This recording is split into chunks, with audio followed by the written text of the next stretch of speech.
কোন সেই এনজিও এবং এক্স্যাক্টলি সেই এনজিওর রোলটা কি ওয়াকফ বিরোধী যে আন্দোলন সেই আন্দোলনটাকে হিংসাত্মক পথে ঠেলে দেওয়ার পেছনে দেখাবো।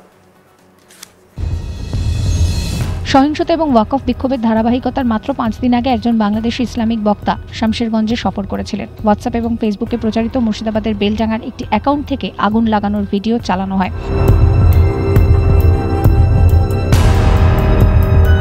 যেখানে মুসলমানদের হাতে অস্ত্র তুলে নিতে এবং শিশুদের সামনের সারিতে রাখার আহ্বান জানানো হয়। অনুরূপ বিষয়বস্তু বৃদ্ধিকারী বেশ কয়েকটি সোশ্যাল মিডিয়া অ্যাকাউন্ট বাংলাদেশে পাওয়া গিয়েছে। আমার যেটা মনে হয় যে আমরা প্রথম দিন যেটা র্যালিটা হলো তারপরে পুলিশ অ্যাকশন করলো না, ওই অ্যাকশনটার পরে একটা স্বতঃস্ফূর্ত জনরোষ কাজ করে। জঙ্গিপুরেরটাও তো আছে। এখন তো আপনাদের চ্যানেলগুলো প্রচন্ড ন্যারেটিভ, ওই জন্যই স্যার একটুখানি ক্ল্যারিটির জন্যই আপনার সাথে ন্যারেটিভ প্রেস করে না, যে ন্যারেটিভলি যা পুলিশকে সবসময় ভিক্টিমাইজ করে। এই পুলিশের গাড়ি পুড়ে গেল, এসডিপিওর গাড়ি পুড়ে গেল, অমুকের কুসুক হয়ে গেল, পুলিশ ভয়ে লুকাচ্ছে দোকানের মধ্যে। না দেখুন, এখানে বিভিন্ন জলসা হয়, প্রচুর জলসা হয়। আমি দেখছিলাম কথাও বলা হয়। এবার জলসা হয় তো, এবার জলসাতে অনেকে আসে, ইভেন বাংলাদেশ থেকেও বক্তব্য দেওয়ার জন্য লোক আসে। আমি দেখলাম, ঠিক আছে। এইবার তারা গোপনে কি আলোচনা করছে সেটা তো বলতে পারবো না।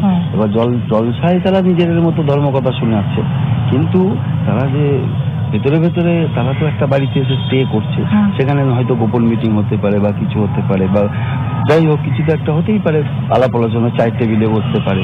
সেখানে কি আলোচনা হচ্ছে সেটা তো আমার কাছে সেটা আমি কি করে বলবো।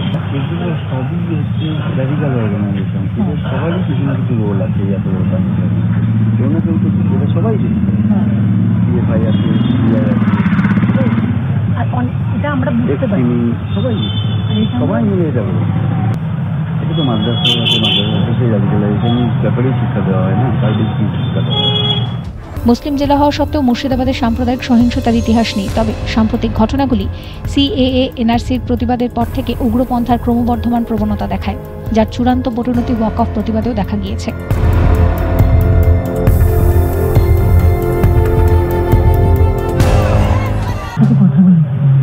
তারা মানছে যে তারা হাতে পাথর তুলেছে, বাইরের বাচ্চা আসেনি বলছেন, বাইরের বাচ্চা ওই ঝাড়খণ্ড থেকে কাপড় বিহার ও বাংলাদেশ থেকে বহিরাগতদের আগুনে ইন্ধন দেওয়ার দাবির বিপরীতে ইন্ডিয়া টুডে ওয়ার্ড ভেদে অগ্নিসংযোগে স্থানীয়দের জড়িত থাকার বিশদ বিবরণ পেয়েছে। ইন্ডিয়া টুডে কর্তৃক প্রাপ্ত তদন্ত নোটগুলিতে 11 এবং 12 এপ্রিল উভয় হামলায় জড়িত এলাকাগুলিকে চিহ্নিত করে সহিংসতা কিভাবে সংঘটিত হয়েছিল তার একটি বিশদ বিবরণ দেওয়া হয়েছে।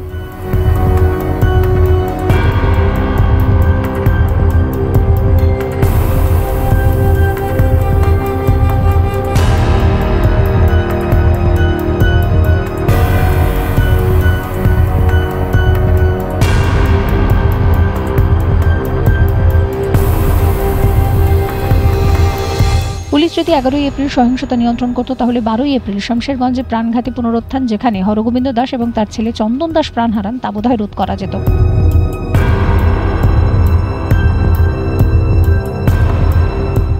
বিক্ষোভে আরও একজনের প্রাণহানি ঘটে। সুতির সাজুর মোড়ে পুলিশের গুলিতে নিহত হন এজাজ, যখন জনতা ছত্রভঙ্গ হচ্ছিল।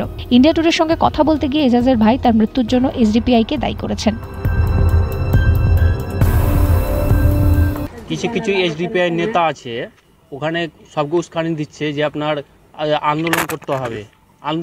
আরে ভাই, আন্দোলন করবি তোরা, আগে আয়, সামনে আয়, তাতে তো শান্তিভাবে আন্দোলনটা হবে। তোরা বলে দিচ্ছিস যে আন্দোলন করো, অকাবুলের জন্য আন্দোলন করো, আমাদের মুসলিমের সম্পদ চলে যাচ্ছে, তো তোরা তো সামনে যাচ্ছিস না ভাই। ওই 15-20 বছরের ছেলেকে পাঠিয়ে দিচ্ছিস। এই যে ওই ছেলেটার বাবা হারিয়ে গেল, ওই ছেলেটার বাবার ছেলেটার দায়িত্ব কে নেবে? ওরা নিবে? মুর্শিদাবাদে অশান্তি কোনো স্বতঃস্ফূর্ত বিস্ফোরণ বা বাইরের হাতের কাজ ছিল না।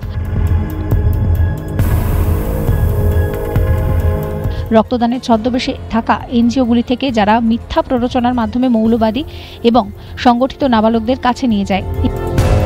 ইন্ডিয়া টুডে তদন্তে সহিংসতার পিছনে আসল মুখ এবং শক্তিগুলিকে উন্মোচিত করেছে।